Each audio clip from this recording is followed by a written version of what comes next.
Victor Andrews. I'm the UPWA Heavyweight Champion and the Gals Junior Heavyweight Champion. And this right here, this is the world's youngest wrestling manager, Superstar. And you guys are watching Head to Head Wrestling. If you want to keep up with us, follow my Instagram and my Twitter. And I'm _Mr. Everything. And his YouTube channel.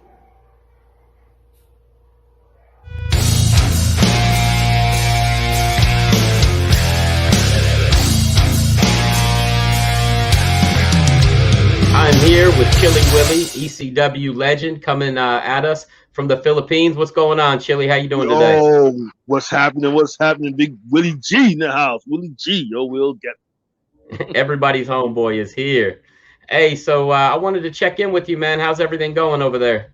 everything's lovely, man. I mean, we're still in the rainy season, but for the most part of it, everything's good. Just chilling. Nice. Hanging out at home. It's early in the morning here. It's 9:12 here in the morning, Monday morning. So, I'm up and at it, Sounds good, man. So, Chilly, let me ask you this. How did you come up with the Chilly Willy character? Man.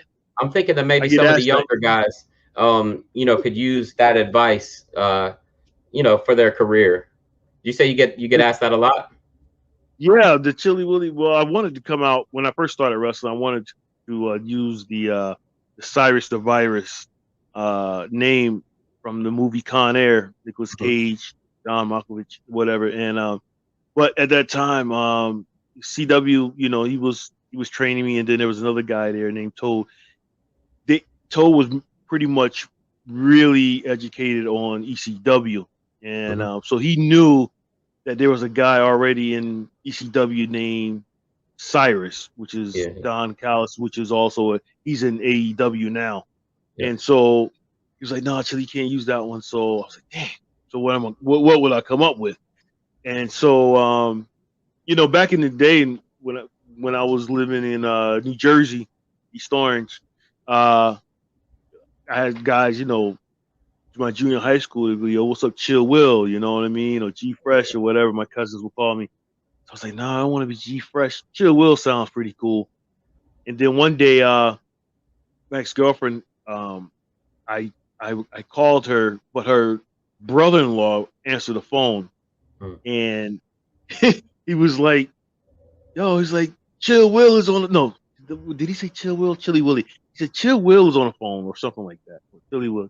And I think he said Chill Will, and then they just kept sticking with me. And then when I got back to practice, I just decided to put the Y on the Chilly and the Y on the Willy, and made it Chilly Willy. And so guys at class, they were like, "Yo, that's that penguin, right?" So they were ribbing me about the penguin. Like, "You gonna name yourself Chilly Willy?" And I was like, "Yeah, I think I like that." And it just kind of stuck. But it was Chilly Willy, the ghetto superstar, when I was on the Indies. Chilly Willy, the ghetto superstar. Did you come out to Ghetto Superstar? Yeah, exactly. Nice. I came out to that music, Maya, Ghetto Superstar. And then I was the one. I came out with a chain. Mm-hmm. Then I had the padlock on it because I was like, "Yo, this is for all the homies on lockdown." I think I got that from Naughty by Nature, Tretch, and because he's from New Jersey, went to the same high school or whatever. So anyway, and then some years later, I think you saw John Cena. He came out with the same thing. Yeah. So I'm just saying, no. Yeah. Hey, you invented it, bro. But yeah, that's how I came out. That's how I came out with the name Chilly Willy, man. It was just started out with Chill Will, and then it was just put the Y on the end of it, and then it was just Chilly Willy. But everybody thought it was the penguin, so they were like, they were just like really ribbing me, whatever. But it stuck and it's good. And really, one quick note on that is when I got the thing about if you go to WWE at that time, we were doing dark matches. Not a lot of times, most of the time, 99% of the time, when you do a dark match in WWE, they're gonna make you use your real name. Like, so it should have been William Jones, right?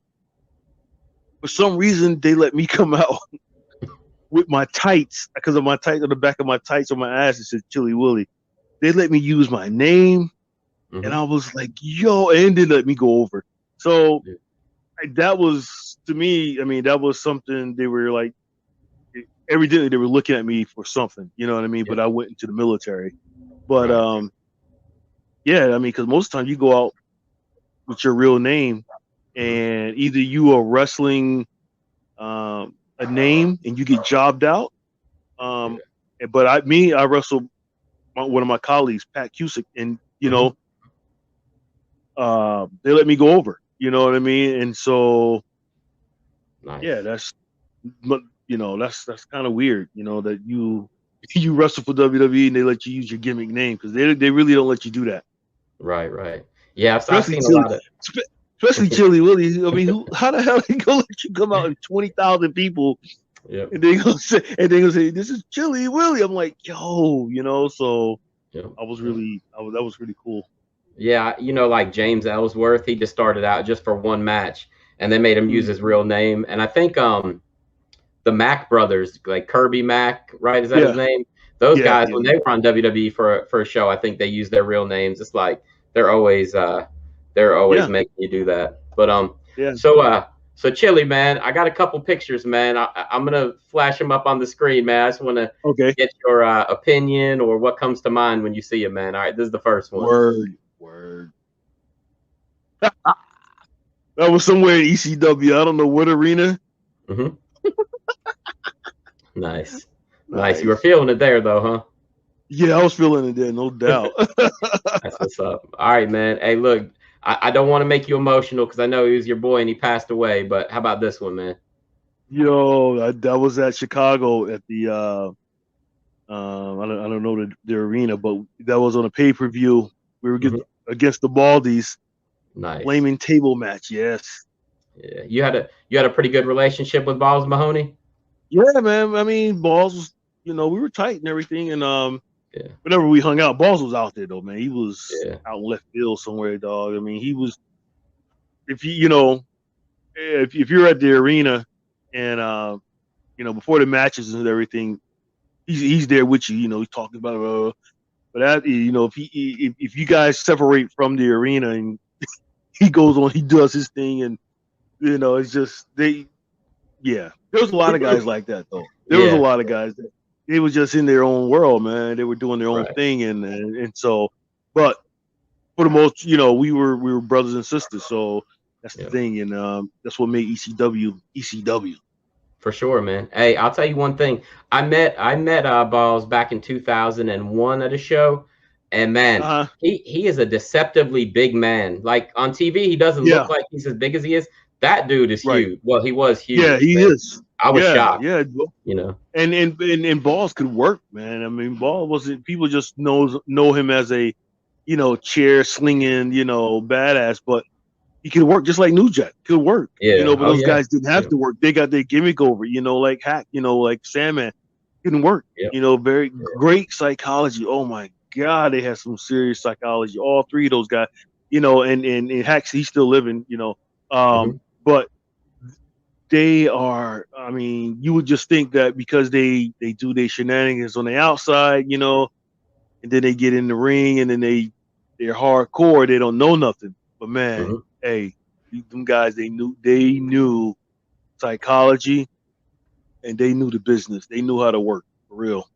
Definitely. Yeah, I feel you on that. Hey, so you know how they say like a pound for pound fighter, like, you know, a lot of people say Floyd Mayweather's the greatest pound for pound of all time. I'm going to tell you something right now, man.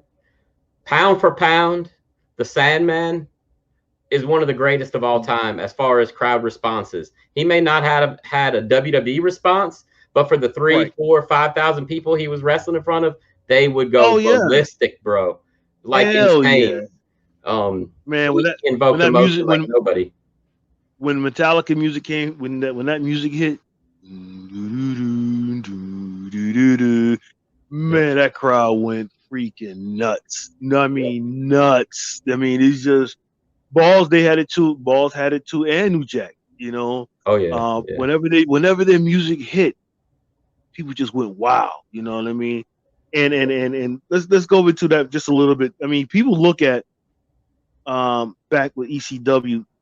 If you look in the crowd was predominantly 18-year-olds to about 30, 35-year-old males, right? And if you take an ECW crowd pay-per-view, you probably had 99% all men in that crowd. You know, maybe the other 1% is women, you know, with them or whatever. And they were like loyal fans, like a cult almost. And I think now, moving forward 20-something years later, that's what some of these like AEW and WWE, I think they're trying to, I'm not gonna say emulate that, but they're trying to get that same, not the company, but it's sort of like the crowd is trying to be like the ECW crowd was, you know, in a sense. Yeah. You know, you know, it's just they're trying to, and I think the boys that wrestle and the girls that wrestle, they're trying to pop the crowd like the ECW guys did with their crowd. Right, you know what I mean, and get that reaction. That's why they doing moves for moves. You know, and kicking out right at the 2.5 count. You know what I mean? Because they want that reaction 3 or 4 times. Yeah. And then you look at the sound back when they were saying, "This is awesome." You know, that stuff started with, I think, with ECW.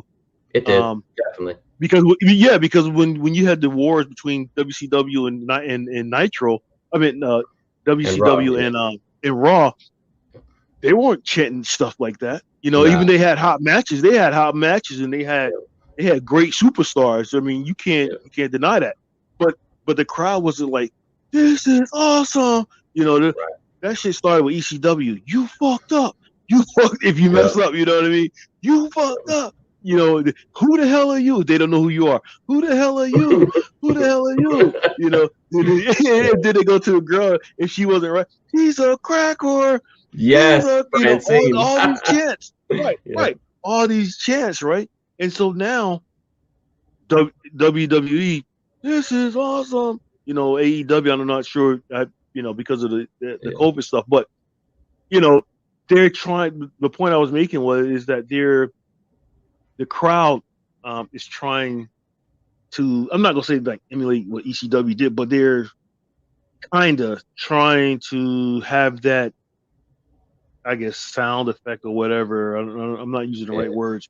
And then the wrestlers are trying to come out there and pop them like a Sandman who could just come out there and pop the crowd without even locking up. You're right. You know, he could just come out there with his can of beer, smash it on his head. He's already gigging already. You know, he already cut himself open. You know what I mean? That's hardcore already. Yep. You know what go ahead. No, go ahead. I was gonna say, you know what I always thought was funny, man? He'd be out there beating people with kendo sticks.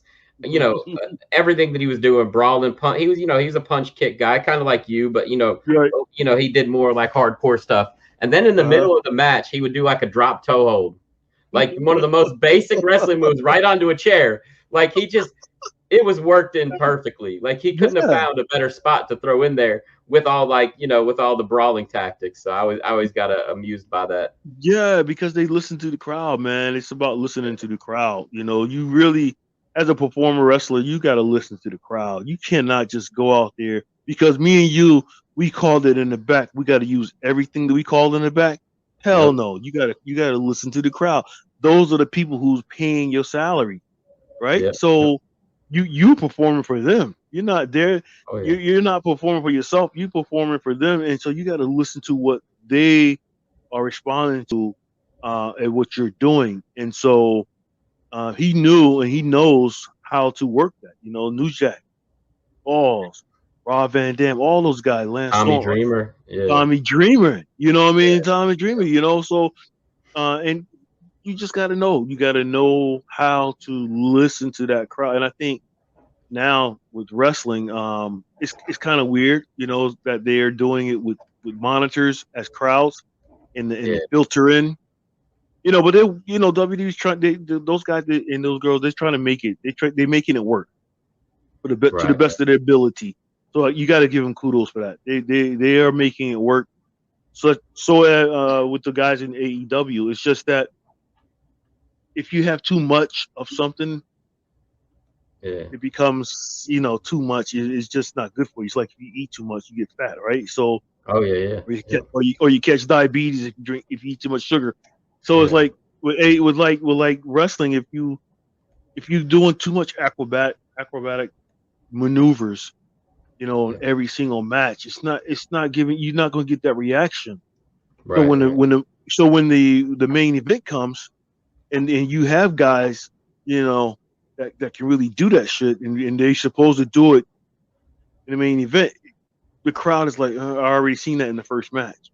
Yep. That's true. You know what I mean? I already seen that. You know, you already gave like I don't know a 350 splash or something. I don't know, off the top rope on the first match, and then the guy kicked out. And now you're gonna do it again in the main event, and that's supposed to, and you supposed to just get the win for that. I mean, it's kind of jacked up. You see what I'm saying? Oh yeah, I totally agree. Yep. Yeah. Hey, so you know, back in the day, when me and you were, you know, probably running around, you know, different companies most of the time, but I'm just saying, like in North Carolina, Right. indies, the most copied guys on every single show I would go to. Do you know who they were? You got to guess.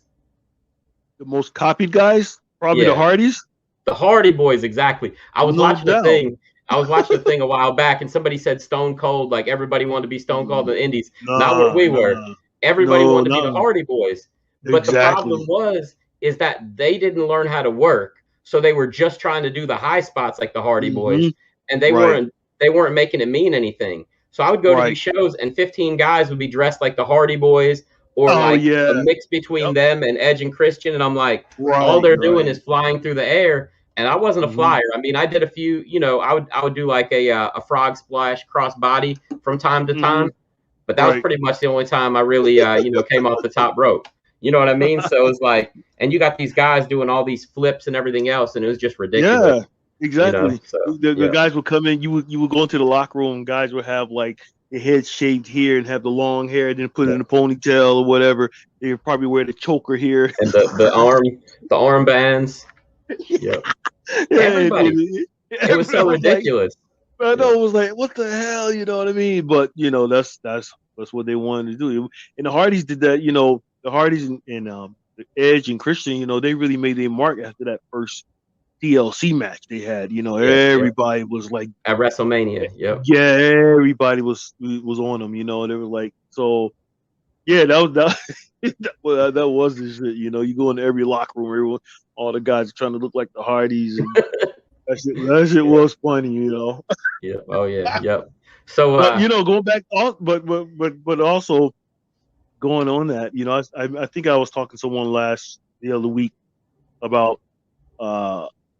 the size and the persona of pro wrestlers now. Like, you see guys now who are big and muscular.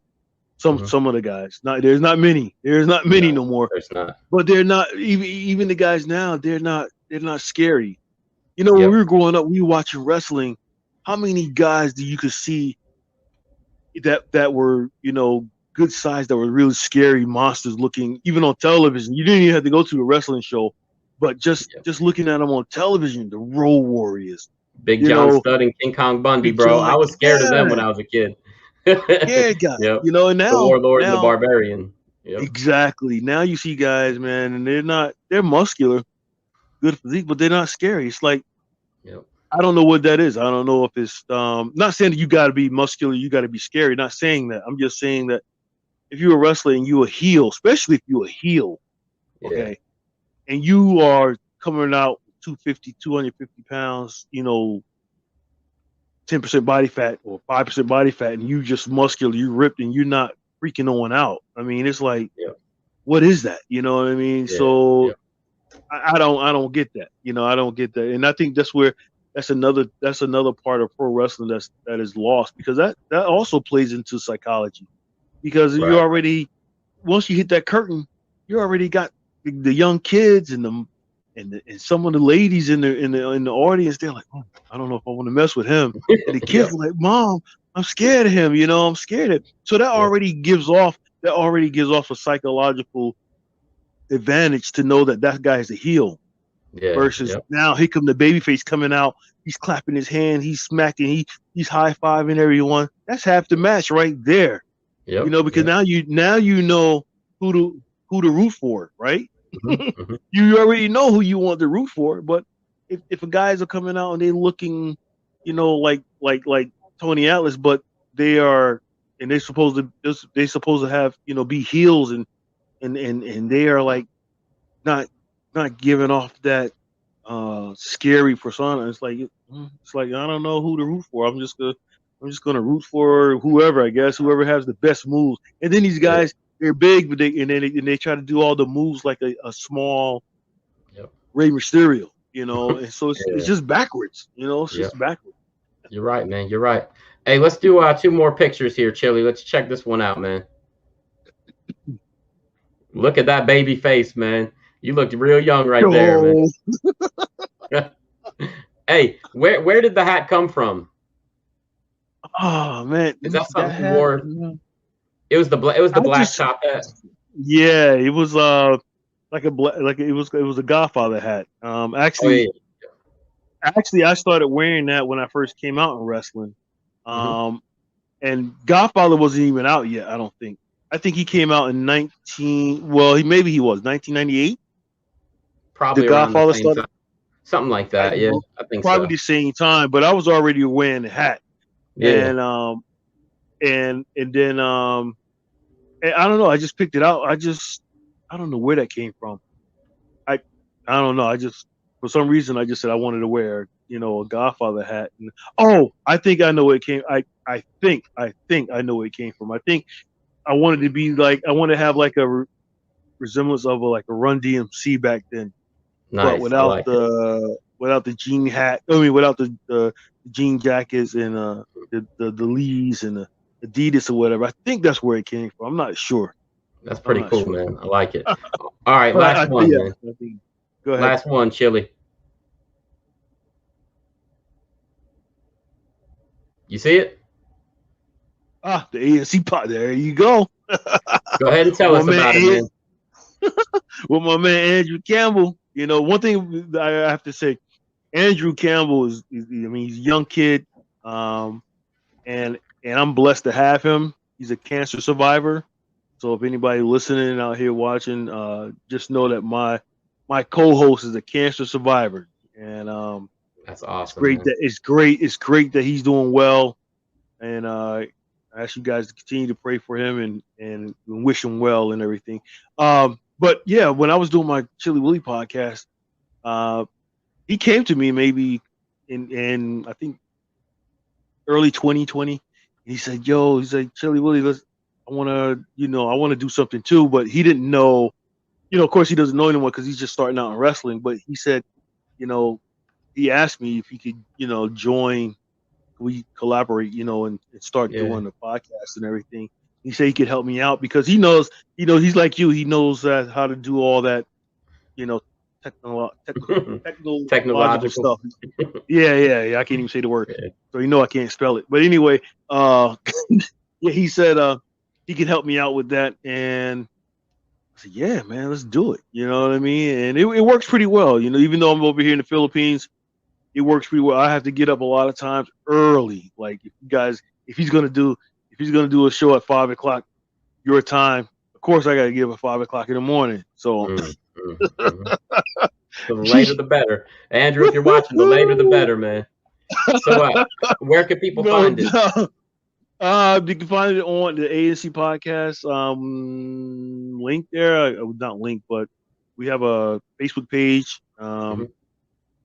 Instagram, ANC Podcast. Okay. Are you guys on YouTube also? Twitter and YouTube. Okay. I think it's but hold on, let me think. I think it goes A_C_podcast.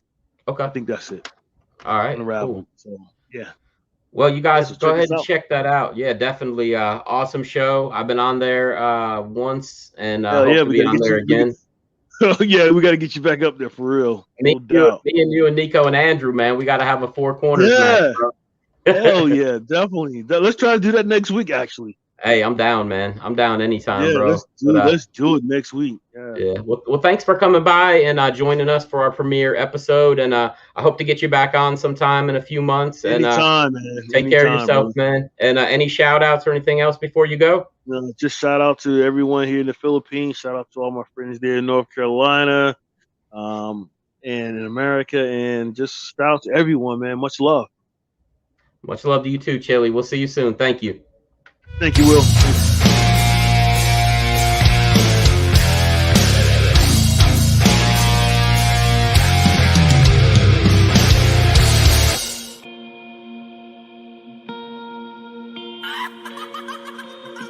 You can try to stop me.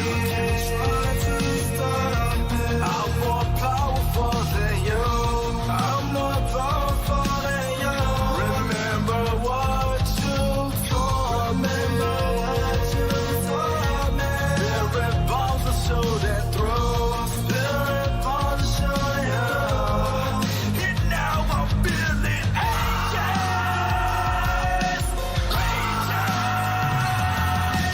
Damn blood rushing down my face.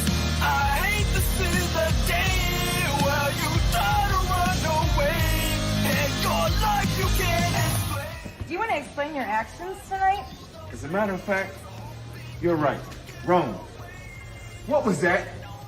What made you do something like that? You're in big trouble, young man. Good job. No, I don't want to explain my actions tonight. Like I told y'all once and I told y'all before, just because you see me by myself doesn't mean that I'm alone. I'm the only superstar in RWC, and my only focus is to get the TV title. I've gone to Christian, Lodi made it to the next round. Whoever else is in the next round is in deep trouble. They better come with their heads on the swivel.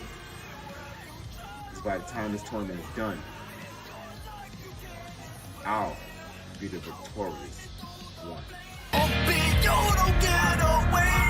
I can no longer maintain. I feel like the runaway. Yeah.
Because there are guys in this business, guys in the professional wrestling, who think that the best way to get somewhere where they want to be is to target somebody.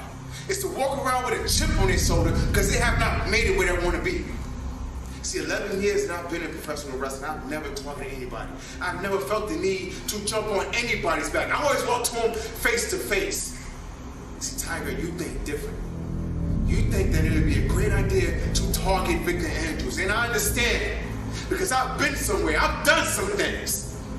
And you're just nobody. You've been nowhere. The only thing you've done is piss me off. Because what you did Tiger. What you did is think that Victor Andrews is a target. What you did is think that Victor Andrews is a victim. Let me explain something to you, son.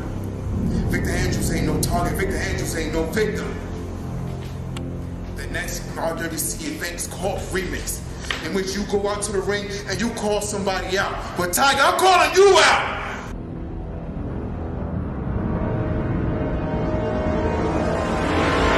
I'm letting you know right here, right now, that on sight, I'm gonna knock you out.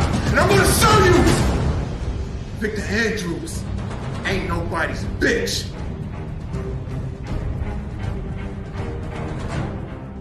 I am joined by a very special guest named JR Miller. JR, how you doing today, man? I'm good, man. I appreciate you having me on. Oh, absolutely, absolutely. Heard a lot about you, and we had to check out if the hype is real, man. So tell me, man, how long have you been wrestling? Coming up, I'm about a 1 month away from a year, and it all happened so fast.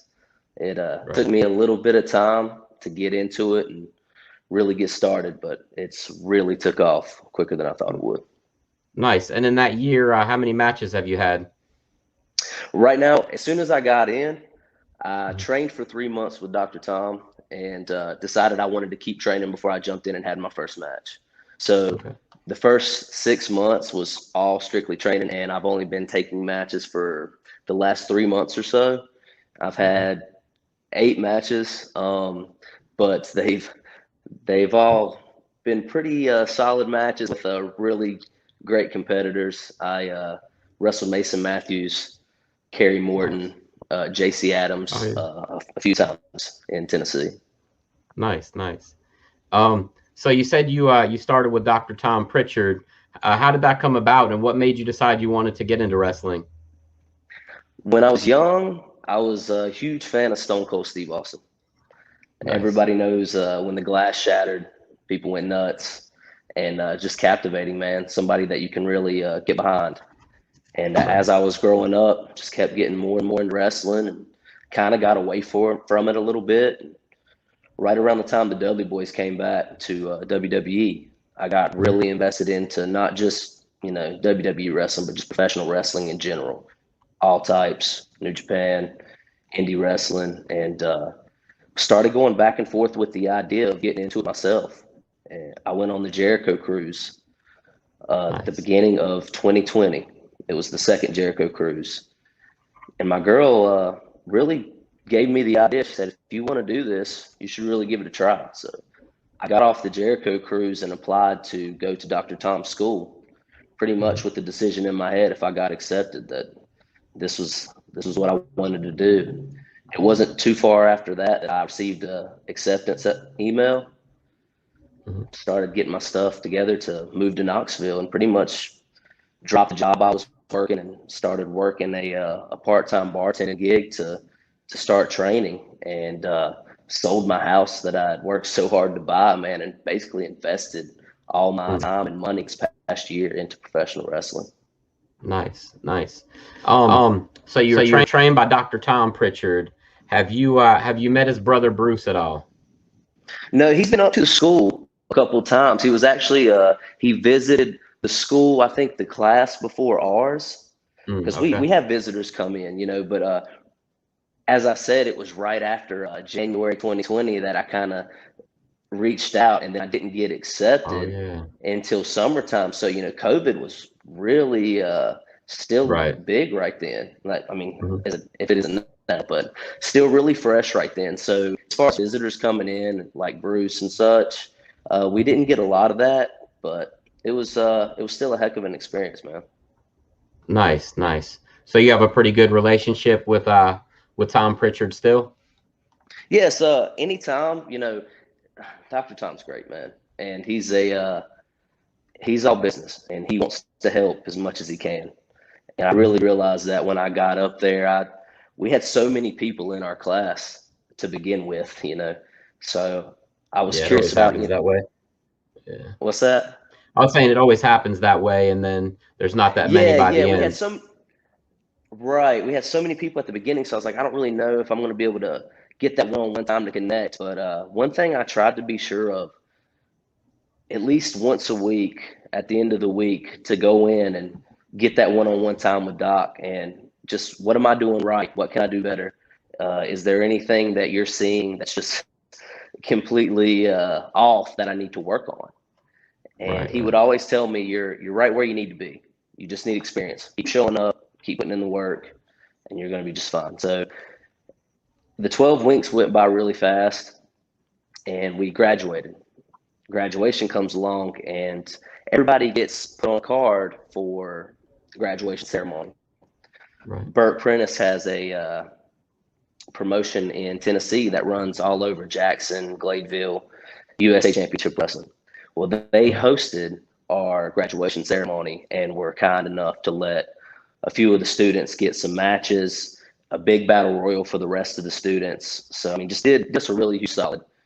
Went through graduation, went back and did 3 additional months training with Dr. Tom, and just built an even better relationship to where he could work with me and tell me exactly what he thinks. He's somebody who's not going to lie to you and tell you something's good when it's not.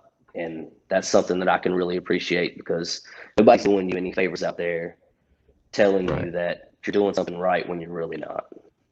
Right. During training, did you ever see him blow his top or lose his cool real bad? Oh yeah, man. I mean, like, never to where it was, oh my gosh, but when it was time to speak up and let somebody know that, this is a no nonsense place. You got 20 kids and we're here to learn, and he can't spend a lot of time going over and over and over it, just because one person isn't paying attention. So he's really good about dividing the time, though, and let everybody get their reps. As far as blowing up, basically it's just, if you're there and your mouth shut and your ears are open, you don't have a lot to blow up about. Yeah, I understand that. So how old are you, man? I'm 28, and it always surprises people, because I've only been doing it for a short amount of time. Like, well, what took you so long, man? I went back and forth with it forever before I finally made that decision. But as soon as I made the decision, I mean, I haven't looked back at all. Right. During training, did you ever see him blow his top or lose his cool real bad? Oh yeah, man. I mean, like, never to where it was, oh my gosh, but when it was time to speak up and let somebody know that, this is a no nonsense place. You got 20 kids and we're here to learn, and he can't spend a lot of time going over and over and over it, just because one person isn't paying attention. So he's really good about dividing the time, though, and let everybody get their reps. As far as blowing up, basically it's just, if you're there and your mouth shut and your ears are open, you don't have a lot to blow up about. Yeah, I understand that. So how old are you, man? I'm 28, and it always surprises people, because I've only been doing it for a short amount of time. Like, well, what took you so long, man? I went back and forth with it forever before I finally made that decision. But as soon as I made the decision, I mean, I haven't looked back at all. That's what's up, man. What kind of sports or athletic background do you come from? Coming up, I played all sports. I mean, when I was really young, I did amateur wrestling. And then I figured out, nothing like pro wrestling. So I stuck with it for a while. But then I got really into basketball. A lot of my friends were playing basketball. So, man, it's during the same season. I need to pick one or the other. Started playing basketball, got into football, and throughout high school, I played baseball. Okay. Right after then, after that, I played adult league soccer and men's basketball for a little bit right before I got into wrestling again. Nice. Okay. So you got a good solid athletic background. You mentioned Stone Cold earlier. What other wrestlers inspired you to get into the business? And are there any that you try to, I don't want to say emulate, but you borrow a little bit from here and there? Oh yeah, definitely. I mean, I think when you're first getting in, it's important to find a few guys that you can kind of not exactly steal from, but gain some inspiration from. And when I first got in, Bret Hart was a big one for me. Mr. Perfect, Kurt Hennig. Those two guys, basically just two great workers. And that's what I wanted to work on, being fundamentally sound, do all the basics the right way, and just start building that technical background, man. So Bret Hart, Kurt Hennig, Eddie Guerrero was a big one, and Kurt Angle. Four guys who, as far as workers in the ring, those were my guys, and entertainers. Stone Cold, he's just so entertaining, man. And even to this day, he does those Broken Skull podcasts, and people all around the world just tune in to hear him talk. Yep, definitely. What was it? SummerSlam '91, Bret Hart versus Mr. Perfect. That's a classic match, man.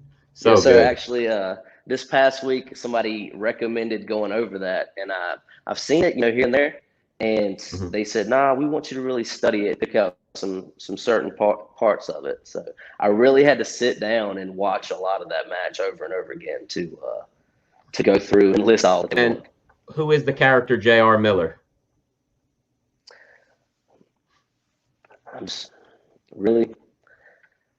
I started out thinking that it was something completely different than it was.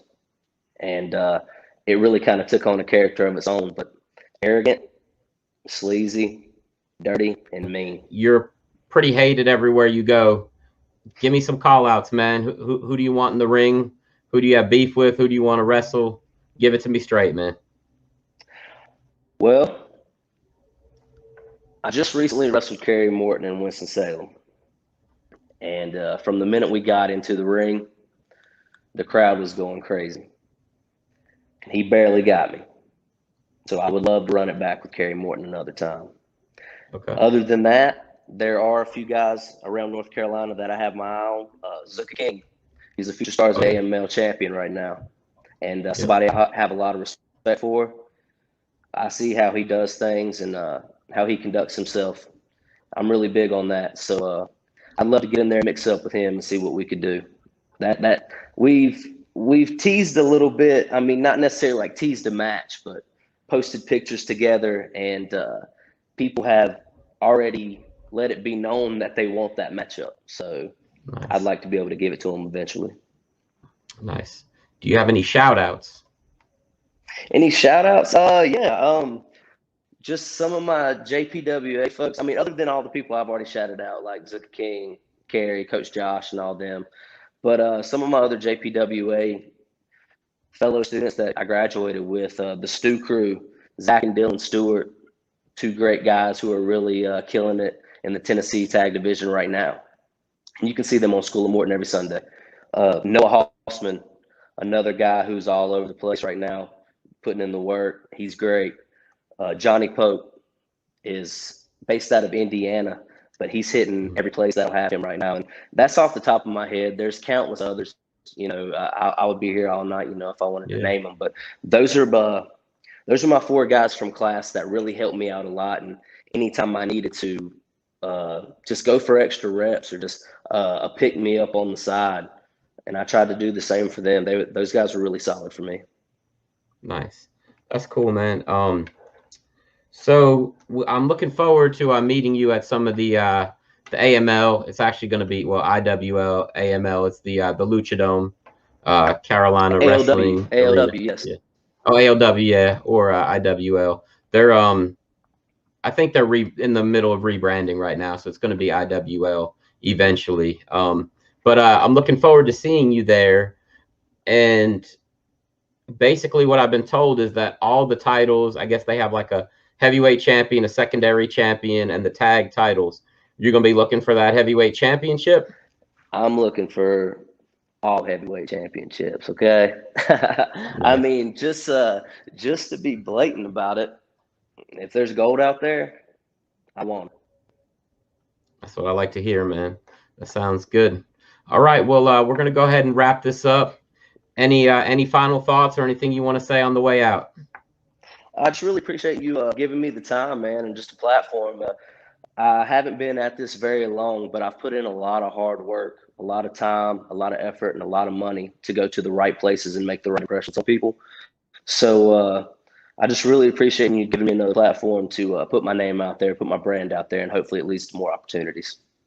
Definitely, man. Hey, don't worry about that time thing, because I've seen guys that within 2 years were on TV in WWE, and I've seen guys that were in the business for 20, 30 years wrestling every weekend that never made it to the big time. So that the time really, I mean, yeah, you have to put in your time and get trained correctly, but as far as when you finish training, there's no, there's no time restraints. You could get picked up in a couple months. You know what I mean? So don't even let that bother you. I completely agree with that. Yep. So last question before you go, I forgot I wanted to ask you this. What is your ultimate goal? Where do you want to be now that we have some different high-end wrestling companies? Not everybody wants to be in WWE anymore. Where do you want to end up? I think there's pros to every place, and especially when you're at that level. I don't think I would be too picky if the opportunity came along, but my main goal in professional wrestling is just to make this my career. It was my dream. I want to have no regrets when it's all done. So that's why I wanted to go through and get the right training and hit all the seminars I could. I wouldn't say that. I mean, I know I'm just getting started, like we just said, Tom, but I try to be a student of the game as much as I can. Anytime somebody recommends something, did you see this? Maybe you should check that out. And it doesn't matter where it is, besides like WWE, AEW, New Japan. If it's good and it's entertaining, I'll watch it. And get an opportunity with any of those companies, I'd be really grateful for. Nice. I'm going to recommend something for you. You've probably seen it before, but if you get the chance, I want you to watch The Rock's promo heading up to the Armageddon Hell in a Cell, where there were 6 of them, and he cuts a promo on Stone Cold, Kane, Kurt Angle, The Undertaker, and Rikishi. And that promo, I think, is the best wrestling promo ever cut. I won't get too far into it, but I will say this. He was able to use intensity, comedy, all wrapped into one. A lot of people can only do comedy. Thank you for coming on, man. I really appreciate it. It's awesome that you're going to be on the first episode that we're airing. And we'll talk soon, man. I look forward to meeting you at the end of August. I look forward to it as well. Thank you so much, Will. We'll have you back on again soon, man. Thank you. Take care. Thank you.